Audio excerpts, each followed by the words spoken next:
Selamat siang. Siang. Terima kasih sudah meluangkan waktu untuk hadir hari ini. Bagaimana kabarmu? Alhamdulillah baik, Kak. Syukur kalau begitu. Sebelum kita mulai, saya ingin menyampaikan bahwa semua yang kita bicarakan di sini bersifat rahasia. Tujuan saya adalah mendengarkan dan memahami apa yang sedang kamu alami. Apakah kamu merasa nyaman untuk mulai bercerita? Iya, saya nyaman. Baik, terima kasih. Silakan ceritakan apa yang membuatmu ingin mengikuti sesi konseling ini. Belakangan ini saya gampang marah. Hal-hal kecil saja bisa membuat saya emosi. Baik. Bisa diceritakan lebih lanjut? Kalau teman saya bercanda berlebihan atau ada tugas yang banyak, saya langsung kesal. Menurutmu, sejak kapan hal itu sering terjadi? Sekitar 3 bulan terakhir.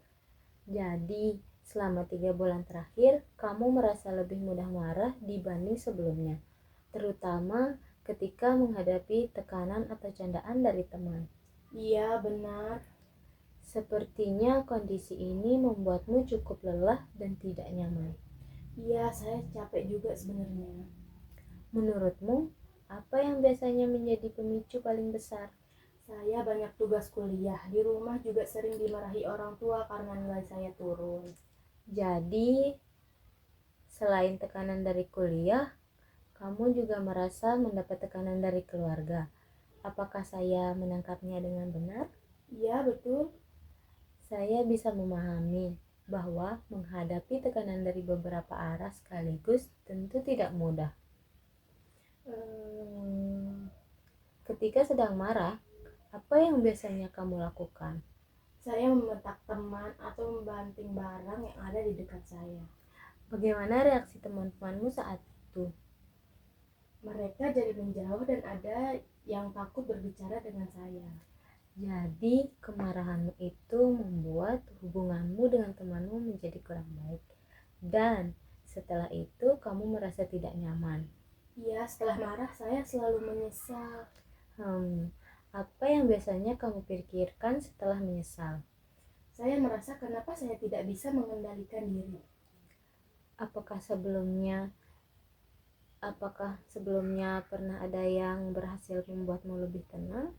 Kalau saya healing atau mendengarkan musik, biasanya emosi saya berkurang.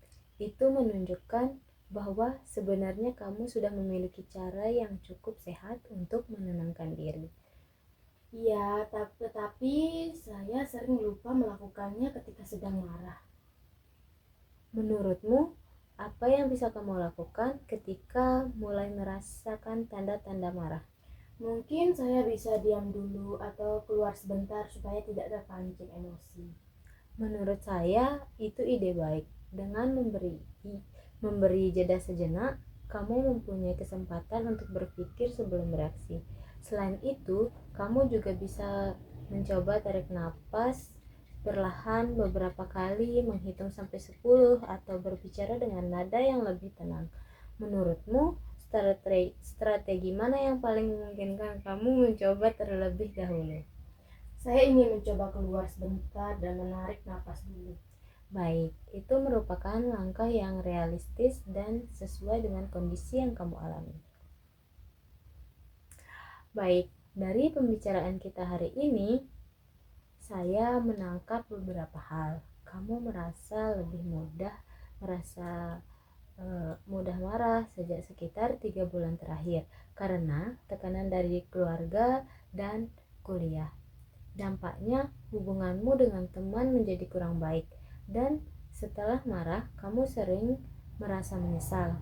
Namun juga menyadari bahwa bermain healing, mendengarkan musik, dan memberi waktu sejenak sebelum bereaksi dengan membantumu mengelola emosi.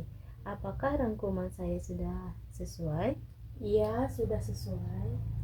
Terima kasih karena sudah terbuka menceritakan pengalamanmu hari ini. Saya menghargai keberanianmu untuk mengenali apa yang sedang kamu alami dan mencari cara untuk mengelolanya.